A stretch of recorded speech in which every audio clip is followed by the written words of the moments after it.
when we were discussing about the objective and purpose of design, we identified some purposes and objectives of the design as to control variance. We have also understood the basic concept of variance, and we have also come to know that there are three more very important variances. एक जो वांछित है, जो हम चाहते हैं कि variance, जो इंडिपेंडेंट वेरिएबल के मैनिपुलेशन का डायरेक्ट इफेक्ट है, उस वेरिएंस को हम लोग मैक्सिमाइज करना चाहते हैं. दूसरा एरर वेरिएंस, जिसको हम लोग ने टू एनालिसिस ऑफ वेरिएंस में विद इन ग्रुप्स के टर्म में मेजर किया, जिसको एरर वेरिएंस करते हैं. एरर वेरिएंस को कंट्रोल करने की कोशिश करते हैं, मिनिमाइज करने की कोशिश करते हैं. और सबसे इम्पोर्टेंट जो एक्सट्रेनियस वेरिएबल है, जो इंडिपेंडेंट वेरिएबल की तरह काम करता है, उस वेरिएंस को, उसके प्रभाव को न्यूट्रलाइज या कंट्रोल करते हैं. और उसके बहुत सारे तरीके हम लोगों ने थोड़ी बहुत चर्चा की. आज हम मुख्य रूप से थोड़ी सी चर्चा पहले वेरिएंस की करेंगे under this part of the lecture. और फिर ये तीन तरह के वेरिएंस जो एक को बढ़ाने की ज़रूरत है ताकि ट्रीटमेंट के इफेक्ट को देखें, इसको मिनिमाइज करने की ज़रूरत है एरर वेरिएंस को, और इसको कंट्रोल करने की ज़रूरत है. तो तीन डिज़ाइन की मदद से हम एक्सपेरिमेंटल या एक्सपेरिमेंट से रिलेटेड जो मैनिपुलेशन का इफेक्ट है, उस वेरिएंस को मैक्सिमाइज करना चाहते हैं, एरर वेरिएंस को मिनिमाइज करना चाहते हैं, और एक्सट्रेनियस वेरिएबल को कंट्रोल करना चाहते हैं.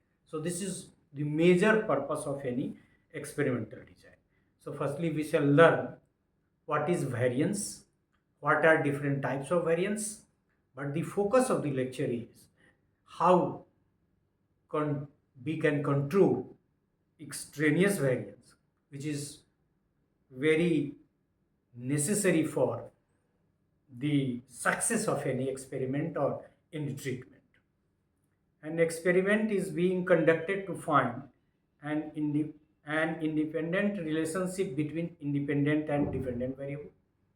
हम लोग एक्सपेरिमेंट इसीलिए करते हैं एक्सपेरिमेंटल रिसर्च में कि एक्सपेरिमेंटल इंडिपेंडेंट वेरिएबल को मैनिपुलेट करें और उसके मैनिपुलेशन का इंडिपेंडेंट इफेक्ट, कंटिमिनेटेड इफेक्ट नहीं, डिस्ट्रैक्टेड इफेक्ट नहीं, एकदम स्वतंत्र प्रभाव देखें डिपेंडेंट वेरिएबल पे मैनिपुलेशन का.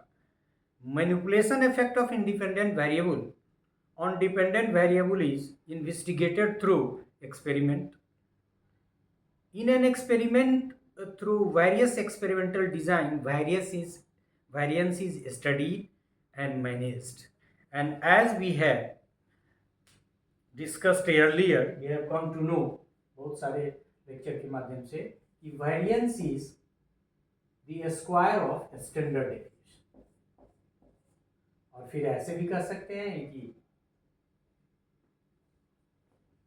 स्क्वायर, ऐसे भी कर सकते हैं कि S D is the square root of variance. तो ये एक रिलेशनशिप हम लोग पहले ही एस्टेब्लिश कर चुके हैं. क्या होता है, शुरू में कई जंक्चर पे हमने थोड़ी थोड़ी चर्चा वेरिएंस के बारे में की है, और हर बार आपको ये कहा जरूर है कि हम लोग एक स्वतंत्र लेक्चर कैसे एक्सट्रेनियस वेरिएंस को कंट्रोल किया जा सकता है उसके मैकेनिज्म पे बात करेंगे. देयर आर 3 की वेरिएंसेस, जैसा कि हमने शुरू में कहा. In an experiment as systematic, एक वेरिएंस है सिस्टमेटिक, यहाँ हमने नाम नहीं दिया इसीलिए कि हमें देने वाला सिस्टमेटिक. एक वेरिएंस सिस्टमेटिक आपका, दूसरा वेरिएंस आपका मैं उसको बाद में लिखूंगा एक्सट्रेनियस को, पहले एरर और फिर एक्सट्रेनियस. और हमने अभी कहा भी कि इसको बढ़ाना, इसको मिनिमाइज करना और इसको कंट्रोल करना, this is the vital purpose of any experimental design. खैर, यहाँ हम लोग 3 वेरिएंस की बात कर रहे हैं. सो देयर आर 3 की variances in an experiment as systematic, extraneous and error. The major purpose of a research design is to maximize systematic variance. वो वांछित है, हम चाहते हैं कि जो मैनिपुलेशन का प्रभाव है वो डिपेंडेंट वेरिएबल पर दिखे और वो मैक्सिमम दिखे. दूसरा, control maximize systematic variance, control extraneous variance and minimize error variance. ये हम लोगों ने अभी शुरू में भी चर्चा की. अब ये सिस्टमेटिक वेरिएंस जैसा कि हमने बता ही दिया कि ट्रीटमेंट का इफेक्ट है, मैनिपुलेशन ऑफ इंडिपेंडेंट वेरिएबल का इफेक्ट है डिपेंडेंट वेरिएबल पे. फिर भी let us understand systematic variance is the variability in the dependent measure dependent variable or dependent variable due to the manipulation of the experimental variable by the experimenter. It is an important task of the experimenter to maximize systematic variance. तो ये एक तो आप समझ गए. Extraneous variance जिसकी चर्चा हम लोग कर रहे हैं is an extraneous variable in an experiment is like independent variable which influences dependent variable and ultimately affects the independent relationship of independent and dependent variable. Its influence defeat the objectives of the experiment and dilute the result, and so it needs to be controlled primarily. Error variance is due to all uncontrolled sources of variation in experiments. It can be controlled either through experimental procedures or some statistical procedure. If extraneous sources of variance is not controlled effectively, it forms the past error of variance. It forms the part of the error variance. मतलब extraneous variance भी एक तरह का error variance हो जाएगा यदि हम experimentation ठीक से नहीं करते. मतलब जो एरर वेरिएंस है वो इसलिए होता है कि एक्सपेरिमेंट के बहुत सारे एस्पेक्ट को हम ठीक से कंट्रोल नहीं कर पा रहे हैं. लेकिन एक्सट्रेनियस वेरिएबल वो वेरिएबल है जो इंडिपेंडेंट वेरिएबल की तरह काम करता है. जब हम लोग एग्जांपल देंगे तो और क्लियर होगा.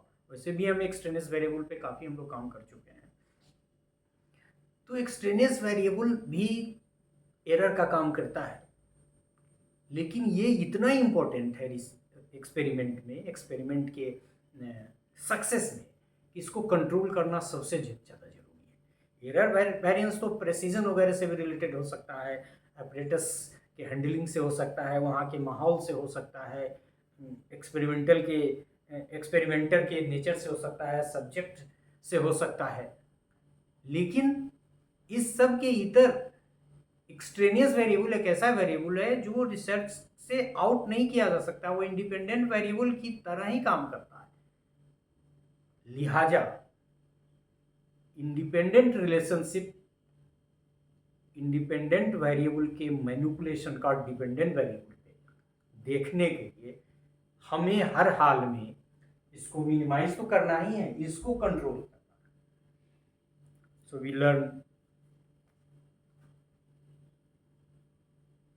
That what is the purpose of an experimental design. Major purpose, वहाँ तो हम लोगों ने कई सारे पर्पस देखे थे. इसमें सिस्टमेटिक वेरिएंस को बढ़ाना है, एरर वेरिएंस को मिनिमाइज करना है, क्योंकि प्रेसिजन में ह्यूमन इज टू एरर, तो कुछ न कुछ एरर होगा लेकिन वो मिनिमम हो, जिसका प्रभाव दिखे नहीं एक्सपेरिमेंट. और तीसरा, इंडिपेंडेंट वेरिएबल ऐसा जो अवांछित है और उसको कंट्रोल करना जरूरी है, जो एक्सट्रेनियस है. तीन तरह का वेरिएंस.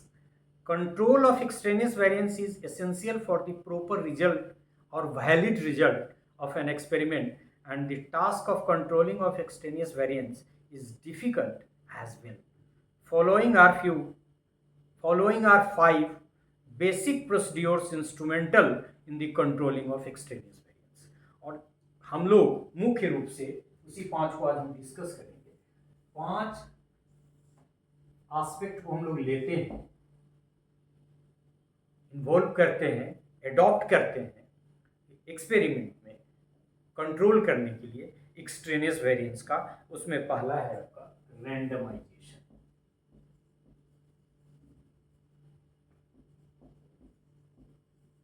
मतलब आप रैंडमली सेलेक्ट करिए जो भी सब्जेक्ट है, सब्जेक्ट का सिलेक्शन हमेशा रैंडम हो।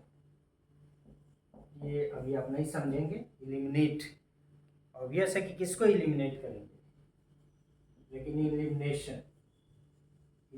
करेंगे ऐसा, उसके कुछ मेथड्स तरीके के बारे में लोग जानेंगे। तीसरा मैचिंग, मैच करेंगे। चौथा एडिशनल इंडिपेंडेंट वेरिएबल है, मतलब इसमें एडिशनल का मतलब क्या हुआ, इंडिपेंडेंट वेरिएबल, मतलब एक्सट्रेनियस वेरिएबल एक इंडिपेंडेंट वेरिएबल की तरह काम करता है, लिहाजा उसको एक्सपेरिमेंट में ही शामिल कर दें। और आपने पहले पढ़ा भी है कि डिज़ाइन में कि हम लोग एक जब टू फैक्टर जो इंडिपेंडेंट वेरिएबल की तरह लेते हैं तो दो तरीके उसके होते हैं। एक में जो हम इंडिपेंडेंट वेरिएबल जो एक्सपेरिमेंट में उसके इफेक्ट को देखते हैं, और दूसरे में देखते नहीं हैं लेकिन उसको इंडिपेंडेंट वेरिएबल की तरह इस्तेमाल करते हैं। For this reason and the last statistical control, there are some statistics जिसकी मदद से, जैसे कि आपने देखा होगा वहाँ पार्शियल आउट करते हैं, उसी तरह का एक स्टैटिस्टिक्स, और थोड़ी सी चर्चा हम लोग उसकी कर भी चुके हैं, analysis of covariance. So there are 5 aspects, 5 methods to control extraneous variable, which is so much important from the result of any experiment: randomization, elimination, matching, adding additional independent variable in the experiment, and a statistical control. Randomization, you understand. Randomization is a powerful method of controlling secondary variables. In other words, it is a procedure to equate groups with respect to secondary variables. मतलब और जितने भी attributes हैं वो सारे attributes को silent करने के लिए, न्यूट्रलाइज करने के लिए हम ग्रुप को इक्वेट करते हैं, और इक्वेट करते हैं वो रैंडमली करते हैं। मतलब selection of subject for both the experimental and control group is being done through the process of randomization, and that is the most important aspect. एक नाम है कोचरैन एंड कॉक्स। मैं यहाँ थोड़ा बोर्ड को साफ करूँगा, यहाँ कर देता हूँ।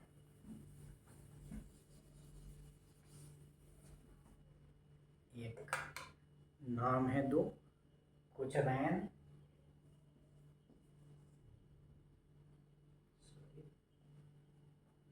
COCH,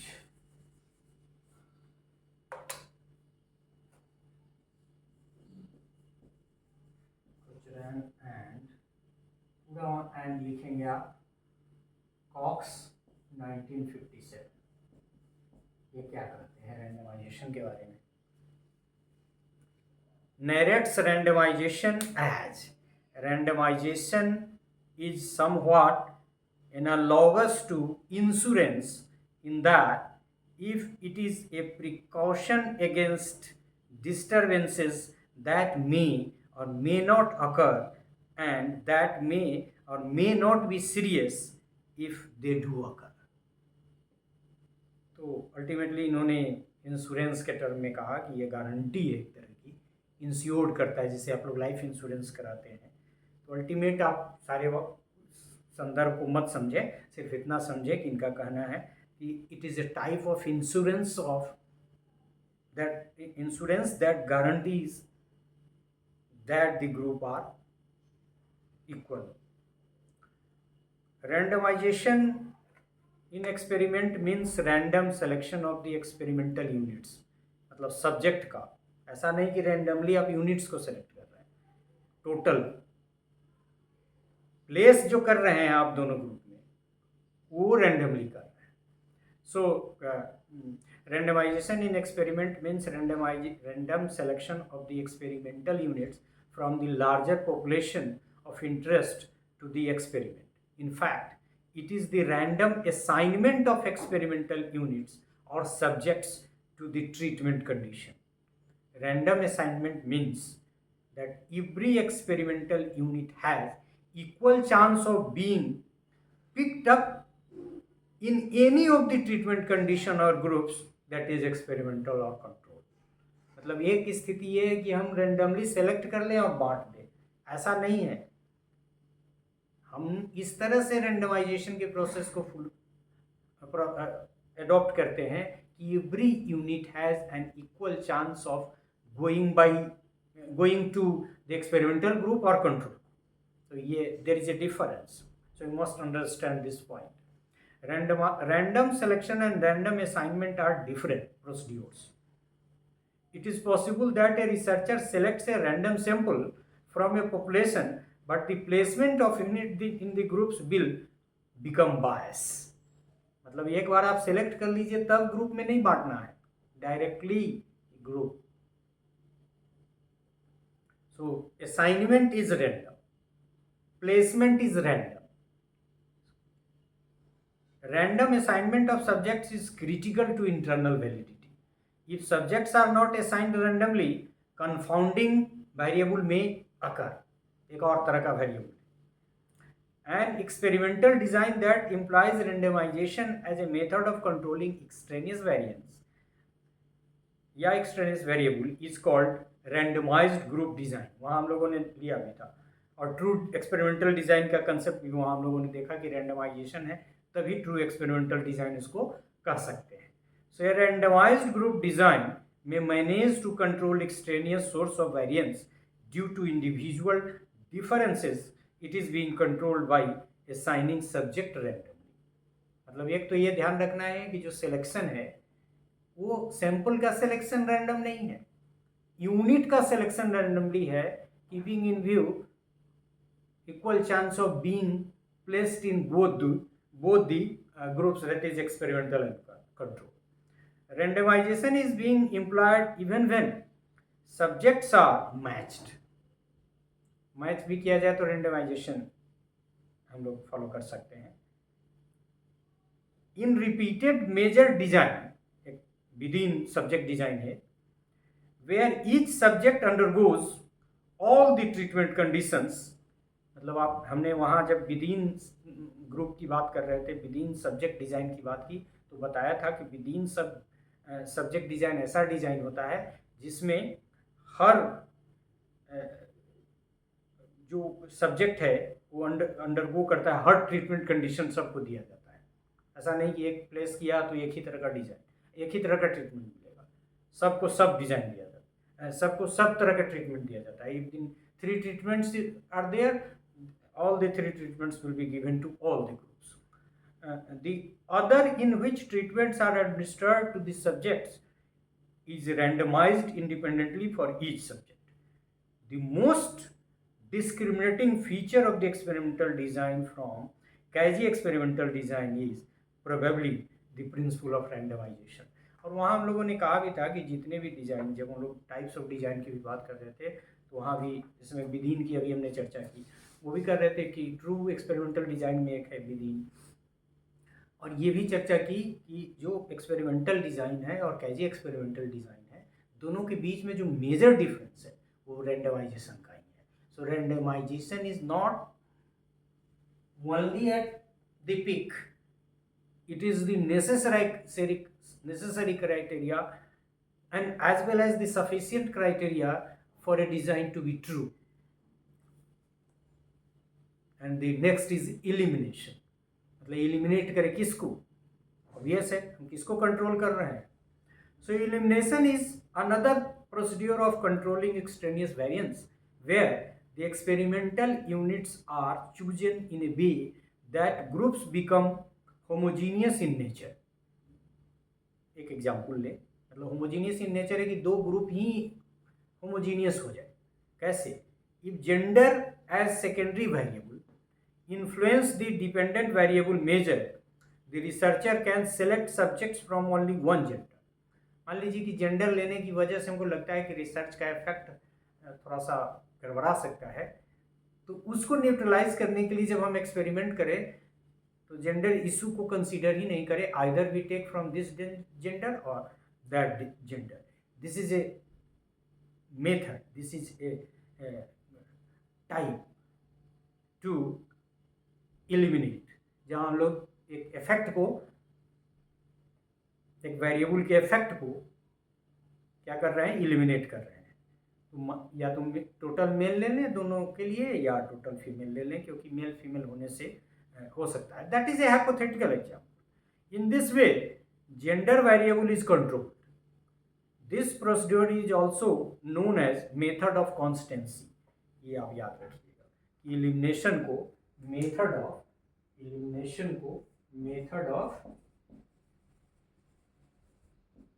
कॉन्स्टेंसी भी करते हैं, कांस्टेंट रख रहे हैं। किसको मैच कर रहे हैं, लिया ही नहीं, इस तरह से मैच हो गया कि बस एक जो वेरिएबल है जो एक्सटेंस वेरिएंस का काम कर सकता था उसको बिल्कुल हमने आउट ही कर दिया, मैच कर दिया।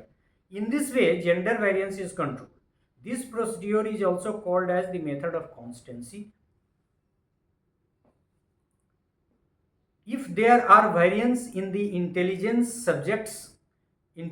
of the subjects, the researcher may take groups having equivalent intelligence. In this type of procedure, we choose the power of generalization of results. Elimination procedure for controlling the extraneous source of variance is primarily a non-experimental design control process. ये non-experimental design में ही इसका हम लोग adopt करते हैं, क्योंकि experimental में हमने पहले ही कहा कि randomization is a must. Randomization पहली शर्त है और आखिरी शर्त भी किसी भी डिज़ाइन के ट्रू एक्सपेरिमेंटल डिज़ाइन होने के लिए।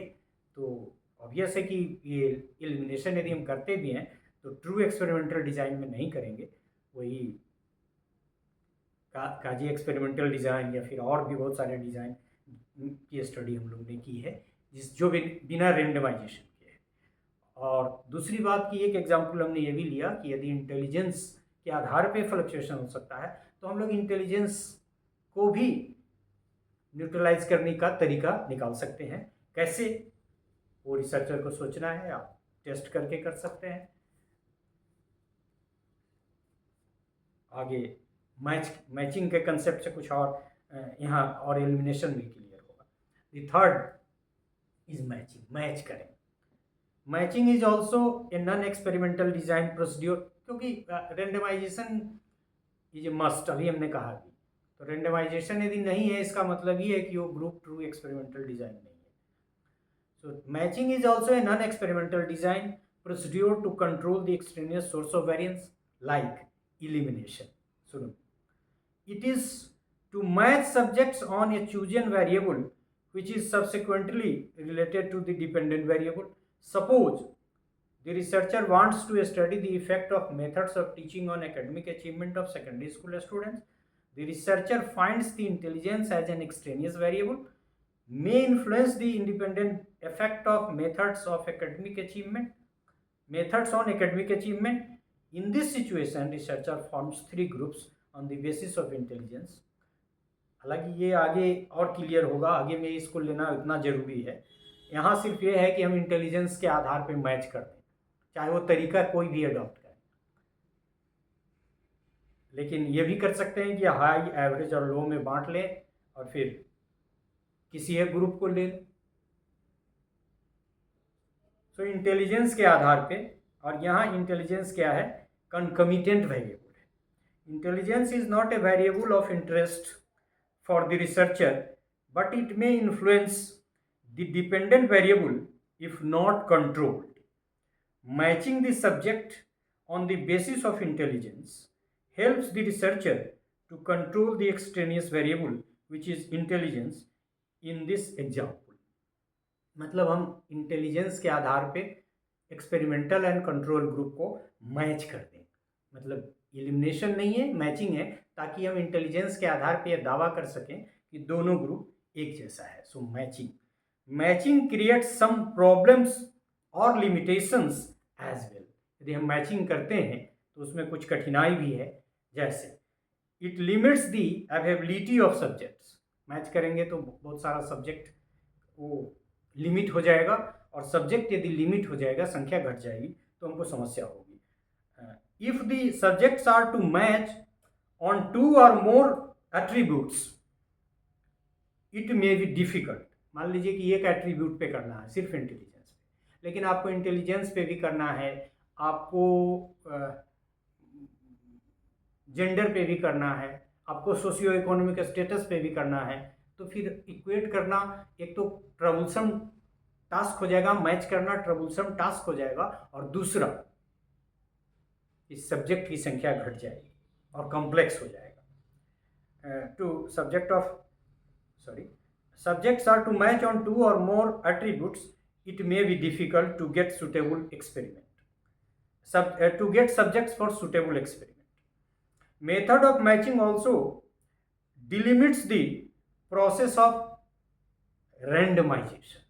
क्योंकि आप रैंडमली अब कैसे कहेंगे जब सबको आप मैच ही कर रहे हैं on the basis of certain, एक है फिर भी क्षम्य है, लेकिन आप 3-4 वेरिएबल के आधार पे ग्रुप को मैच करने की कोशिश कर रहे हैं, तो कितना एक पर रैंडमाइजेशन को आप सेक्रीफाइस करते हैं, दूसरे पे करते हैं, तीसरे पर करते हैं, चौथे पे करते हैं, तो अल्टीमेटली आप रैंडमाइजेशन को ही सेक्रीफाइस कर सकते हैं। So it is the vital limitations. Again at times matching on one variable may create mismatch on other variables. ये भी एक संभावना है, यदि एक वेरिएबल पर मैच कर रहे हैं तो इस मैचिंग की वजह से दूसरे वेरिएबल पे मिसमैच हो जाए।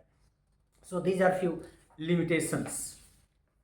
The fourth, as you can see, जैसा कि हमने शुरू में कहा भी कि हम एक्सट्रेनियस वेरिएबल को एक पार्ट ही बना दे इंडिपेंडेंट वेरिएबल का, और उसमें भी हमने आपको ये भी बताया कि हम लोग जो है स्टडी करते हैं उसमें यदि 2 इंडिपेंडेंट वेरिएबल रखते हैं तो ऐसा भी रखते हैं कि एक इंडिपेंडेंट वेरिएबल को सिर्फ इसलिए कि उसके प्रभाव को न्यूट्रलाइज किया जा सके उसका अध्ययन नहीं करते हैं, लेकिन प्रभाव की न्यूट्रलाइज करने के लिए उसको एक्सपेरिमेंट में शामिल कर लेते हैं, और फिर एक तरीका यह है कि हम उसके प्रभाव को भी देखते हैं। At times the researcher may not consider elimination practical, and instead of controlling the extraneous variable may decide to include the extraneous variable as part of the experiment as a second independent variable। जैसा कि हमने आपको कहा कि अब intelligence यदि extraneous variable की तरह काम कर रहा है तो हम उसको एलिमिनेट नहीं करेंगे, हम उसको मैच नहीं करेंगे,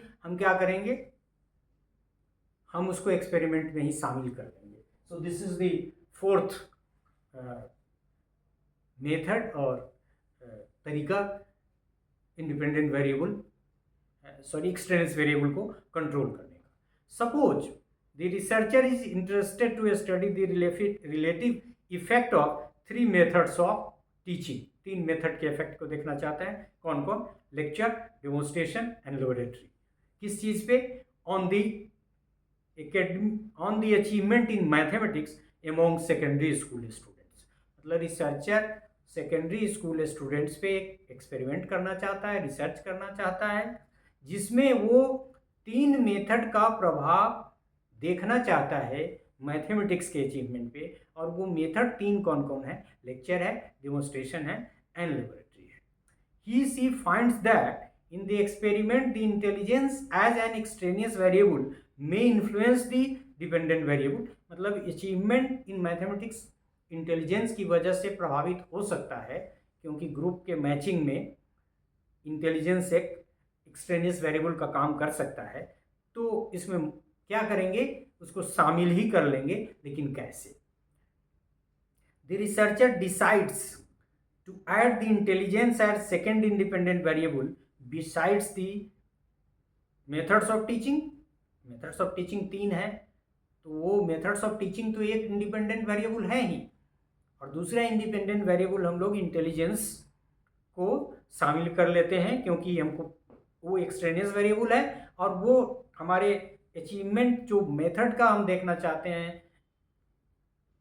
achievement in mathematics पे, उसका प्रभाव न्यूट्रलाइज कर सकता है, डाइल्यूट कर सकता है। मतलब हमने रिसर्च में हमने दूसरे वेरिएबल को ऐड कर दिया जो हमारा वेरिएबल इंटेलिजेंस है। Since intelligence has become part of the experiment, 3 groups are form by the researcher as. अब यहाँ हमने क्या किया कि इंटेलिजेंस को डिसाइड कर लिया, intelligence will be the part of the research, it will be the part of the research as the second independent variable, and now we are identifying, framing 3 groups of intelligence. High group obvious है कि एक intelligence का test लगा और उसमें हम लोगों ने छांटा, तो हम लोगों ने इंस्टीड ऑफ 1 ग्रुप न्यूट्रलाइज करने के लिए क्या किया कि 3 ग्रुप बनाया। In consist the 3 groups, he became part of the experiment. 3 groups are formed by the researcher as high, average and low. The 3 groups consist of subjects of superior या high intelligence, मतलब superior intelligence का एक group, average intelligence का एक group and low intelligence का एक group as the level of second variables। आप जानते हैं फैक्टर के बारे में और लेवल के बारे में, जितने भी इंडिपेंडेंट वेरिएबल हैं वो सब फैक्टर माने जाते हैं और उसके जो सब ग्रुप होते हैं, आज पिछले लेक्चर में डिस्कस भी किया है, उसको लेवल बोलते हैं। सो इंटेलिजेंस के 3 लेवल हो गए। क्या है? एक ग्रुप हो गया सुपीरियर इंटेलिजेंस का, यहाँ जिसको हमने हाई लिखा है यहाँ, और ये फिर एवरेज इंटेलिजेंस का और लो इंटेलिजेंस, मतलब there are 3 levels of intelligence. In this experiment the researcher with the help of 2-way analysis of variance study the effect of methods on academic achievement in mathematics independently, and again studies the independent effect of intelligence on academic achievement in mathematics, and finally studies the joint interaction effect of intelligence and methods of teaching on academic achievement in mathematics। academic achievement in mathematics जो हमारा dependent variable है उस पर हम 3 तरह से प्रभाव देखते हैं। पहले इंडिपेंडेंट वेरिएबल का, जो कौन सा इंडिपेंडेंट वेरिएबल है हमारा? पहला इंडिपेंडेंट वेरिएबल हमारा मेथड्स है। तो मेथड्स का प्रभाव देख लिए कि मेथड से कैसे एकेडमिक अचीवमेंट इन मैथमेटिक्स प्रभावित हो रहा है। दूसरा देख लिया कि इंटेलिजेंस से कैसे एकेडमिक अचीवमेंट मैथमेटिक्स का प्रभावित हो रहा है। और तीसरा देखा कि इस दोनों के ज्वाइंट से कैसे प्रभावित हो रहा है एकेडमिक अचीवमेंट। सो ये हमने ये देखा। And finally studies the joint interaction effect of the methods of teaching on and intelligence in achievement in mathematics. By putting intelligence in the experiment, the researcher controls the secondary source of variance and also becomes able to isolate the effect of intelligence on academic achievement in mathematics simultaneously, and additional information is gathered to find the interaction effect of methods of teaching and intelligence together on achievement in mathematics। मतलब यह है कि 2-way analysis of variance हम पढ़ चुके हैं, वो उससे आपको आधार मिला है, समझने में आपको मदद भी होगी। इस तरह के एग्जाम्पल हम लोगों ने पहले भी वहाँ लिया है। मतलब ये कि हम इंटेलिजेंस को यदि यहाँ शामिल कर लेते हैं तो उसके 2 फायदे हुए। एक तो यह कि इंटेलिजेंस को शामिल कर लिया तो इंटेलिजेंस के इफेक्ट को अलग कर दिया, और फिर स्वतंत्र प्रभाव मेथड का dependent variable achievement in mathematics पे हम देख सके। इंटेलिजेंस पे हम देखना चाहें नहीं देखना चाहें वो हमारे हाइपोथेसिस का हिस्सा है। और दूसरा कि इंटेलिजेंस और मेथड्स ऑफ टीचिंग के जॉइंट इफेक्ट का की स्टडी भी हम dependent variable achievement in mathematics पे कर सके, तो ये इसका एक स्ट्रेंथ भी है। In this type of research और experiment factorial design of research is being employed in the present example. यहाँ जो है प्रेजेंट एग्जाम्पल, क्योंकि हमारे मेथड कितने थे? 3, तो ये 3/3 हो गया, मतलब 3 लेवल। एक वेरिएबल हमारा कौन हुआ? मेथड के 3 लेवल और इंटेलिजेंस के 3 लेवल, इसी को 3/3 फैक्टोरियल डिजाइन करते हैं। मतलब इस तरह की स्टडी के लिए हमको फैक्टोरियल डिजाइन की जरूरत पड़ती है। और ये जो एग्जाम्पल हमने लिया इसमें 3/3 फैक्टोरियल डिजाइन का उपयोग हम लोग करेंगे। So 3/3 factorial design has been employed Two independent variables, methods of teaching and intelligence are two factors. Both these two factors have three levels. Intelligence has three levels as superior, average and low. In the same way, three types of methods identified as lecture, demonstration and laboratory are three levels of methods of teaching. The first factor or the independent variable is a classification variable or a control variable, and the second one is the experimental variable which is directly manipulated by the experimenter.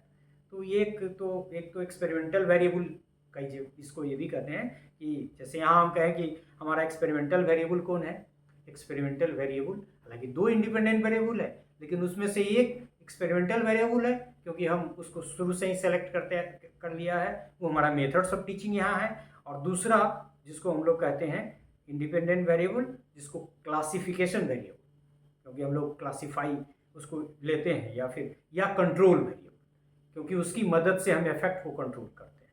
तो इस यहाँ intelligence variable को हम लोग classification variable और control variable भी कह सकते हैं। तो जब इस तरह के कंडीशन में हम दो वेरिएबल का जिसमें हम डायरेक्ट इफेक्ट नहीं देखना चाहते हैं बल्कि इसलिए शामिल करते हैं कि एक्सट्रेनियस वेरिएंस के इफेक्ट को न्यूट्रलाइज कर सकें, तो जो दूसरा वेरिएबल होता है जिसको हम लोग शामिल करते हैं जो यहाँ इंटेलिजेंस है उसको हम लोग कंट्रोल वेरिएबल या क्लासिफिकेशन वेरिएबल कहते हैं, और जो पहले वेरिएबल हमने लिया है जो यहाँ मेथड्स ऑफ टीचिंग है उसको एक्सपेरिमेंटल वेरिएबल कहते हैं।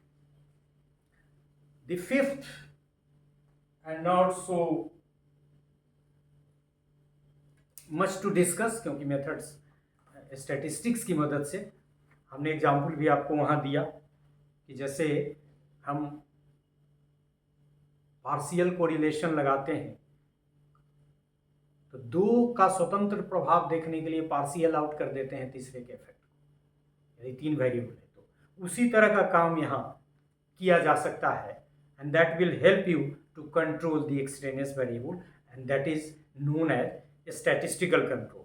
सो इन दिस टेक्निक वन और मोर concomitant, वहाँ हमने लिया है, वहाँ intelligence is a concomitant secondary variables, इसको कोवेरिएंट भी बोलते हैं, covariates it is also being known as covariates और concomitant secondary variable are measured and the dependent variable is statistically adjusted to remove the effect of the uncontrolled sources of variance. Analysis of covariance, not analysis of variance, analysis of and cova इसको करते हैं, analysis of covariance, analysis of covariance एक statistics है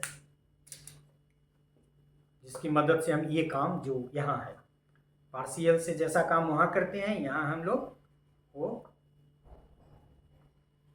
covariance से कर सकते हैं। Analysis of covariance is one such technique, it is being used to remove statistically the possible amount of variation in the dependent variable caused by variation in the concomitant secondary values या secondary variable.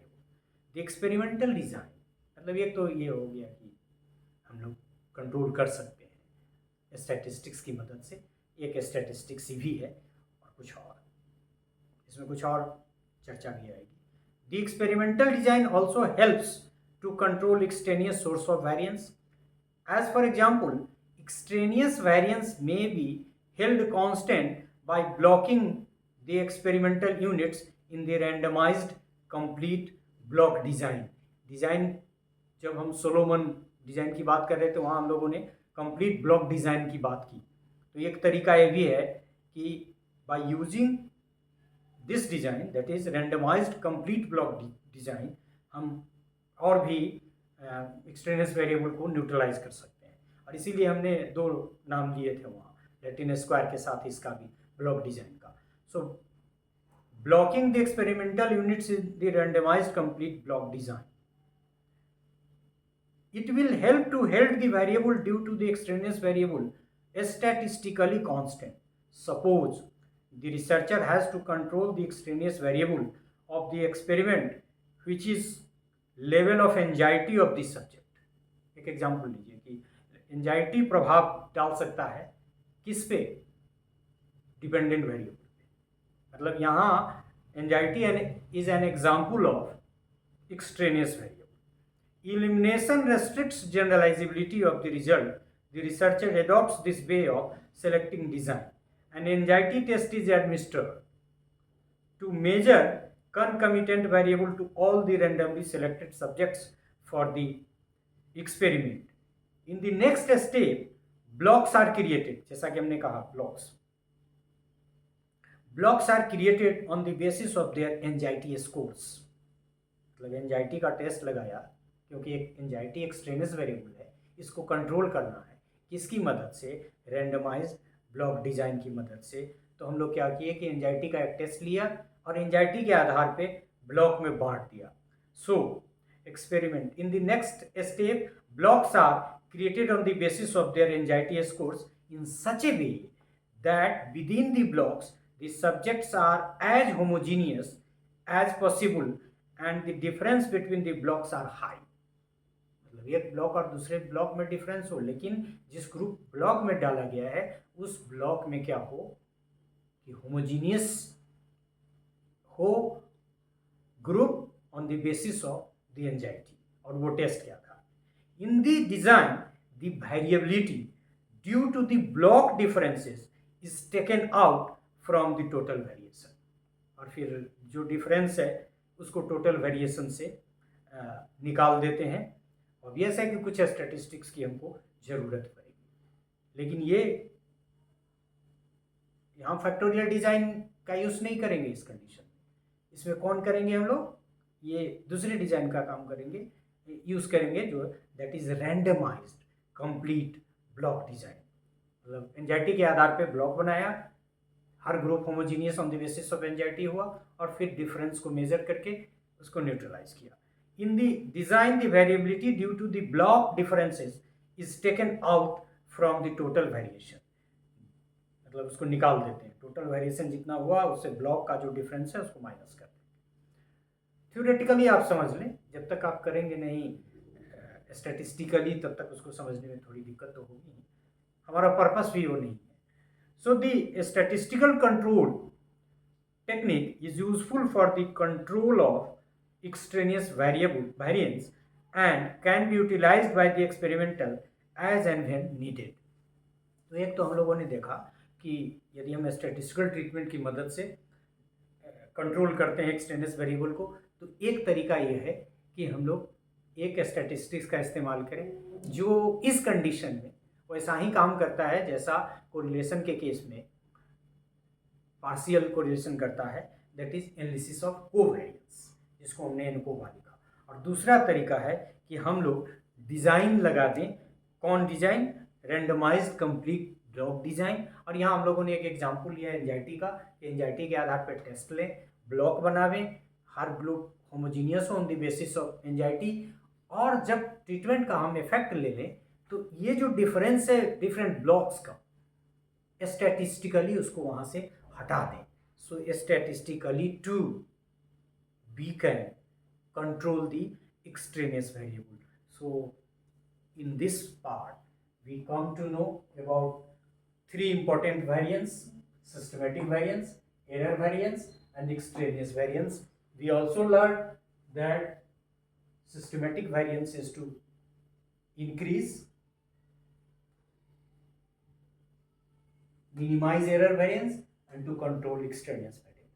And the focus of the lecture was to learn how extraneous variable can be controlled, and 5 steps, 5 methods, 5 aspects we considered under it. So extraneous variance can be controlled by randomization, by elimination, उसको variable को हटा ही दें, match कर दें दोनों group, यदि उस variable को शामिल भी कर लें, जैसे इंटेलिजेंस को करके इंडिपेंडेंट वेरिएबल स्टडी का पार्ट बनाया। और फिर स्टैटिस्टिकल, जिसमें हम लोगों ने दो बातें मुख्य रूप से सीखी। एक तो एनालिसिस ऑफ कोवेरिएंस की मदद से हम लोग वेरिएंस को कंट्रोल कर सकते हैं, और दूसरा कि complete block, randomized complete block design की मदद से ब्लॉक बना के स्टैटिस्टिकली फाइनल रिजल्ट में से ब्लॉक के डिफरेंस को माइनस करके भी हम लोग एक्सट्रेनियस वेरिएंस को कंट्रोल कर सकते हैं। From experimental design point of view, we must understand these three variants and their relative importance in the experimentation। इसको बढ़ाना है, इसको जितना कम हो करें, और ये प्रिसीजन प्रोसेस और बहुत सारी चीज़ों से रिलेटेड है, जिसमें बहुत सारी चीज़ों को हम कर सकते हैं। ये एक्सट्रेनियस वेरिएंस जिसमें हमारा आज का फोकस था, इसको कंट्रोल करना है।